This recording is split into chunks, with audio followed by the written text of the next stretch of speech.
Saludos cordiales, queridos estudiantes.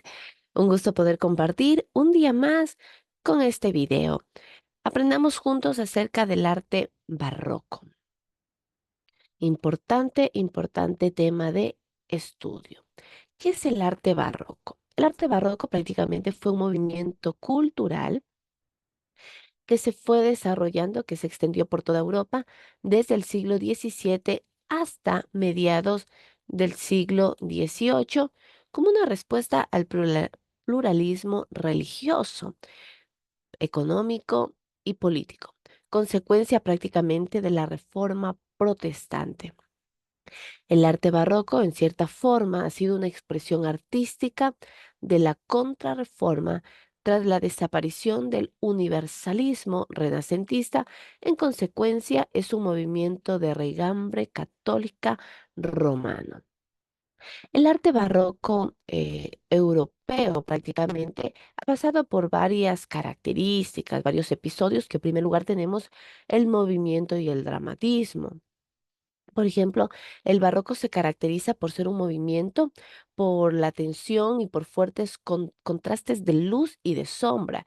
También algo que lo caracteriza muchísimo es la espiritualidad intensa, que específicamente representa escenas de éxtasis, de martirios, de apariciones con gran intensidad emocional. También nos encontramos con detalles y realismos porque el barroco cuida muchísimo el detalle y representa figuras con personalidad propias y estados de ánimo. Otra de las características que vamos encontrando dentro de este tema de estudio es cómo el barroco europeo fue marcando y extendiéndose, por ejemplo, en América.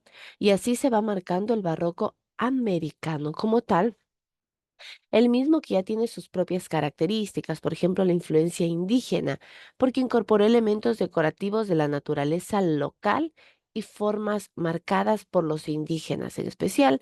Se lo realizó con materiales coloridos porque se utiliza piedras, ladrillos, yeso, con tinturas para crear edificaciones muy coloridas. Y también se va incursionando en la literatura barroca, que esta prácticamente incorpora elementos lingüísticos locales y exalta la novedad con metáforas muy bien elaboradas. Ahora, dentro de toda esta arte, nosotros nos encontramos con algo importantísimo que es la escuela quiteña, ¿sí? Que estuvo muy bien marcada por la cultura indígena y obviamente por la esencia que habíamos adquirido también de forma española. Su origen surge en la Real Audiencia de Quito desde la segunda mitad del siglo XVI. Alcanza su mayor esplendor en los siglos XVII y XVIII con el estilo barroco y nos deja como legado importantísimo la combinación de influencias españolas, flamencas, italianas e indígenas, ¿sí? En obras únicas. Entonces vemos como aquí se marcó muchísimo el tipo de arte, ¿verdad? Que se iba haciendo en los españoles, incluso los italianos y también de América. ¿Qué características tuvo la escuela quiteña? En primer lugar, la quiteñización, que fue representar personajes con rasgos mestizos y atuendos locales. También teníamos el tema de que incluye fauna y flora nativa en las escenas y la iconografía y sus técnicas únicas como usaban saliva de cordero para dar brillo y algunos pigmentos de origen local. Luego vamos viendo cómo se va dando el arte mudéjar, ¿sí? Su origen específicamente surge tras la reconquista cristiana de territorios hispanos musulmanes.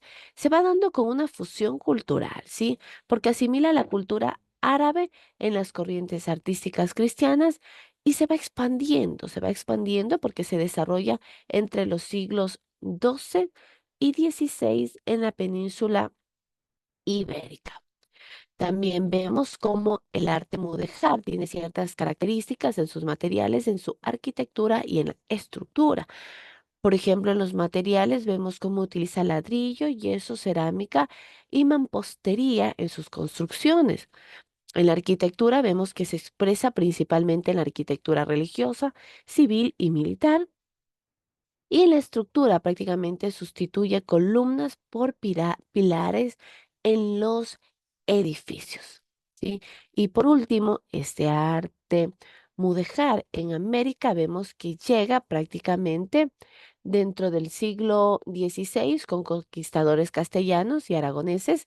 Se va desarrollando hasta principios del siglo XIX en las colonias españolas. Tiene gran influencia presente en el arte religioso, especialmente en la arquitectura, y se distribuyó prácticamente desde Cuba hasta el norte argentino.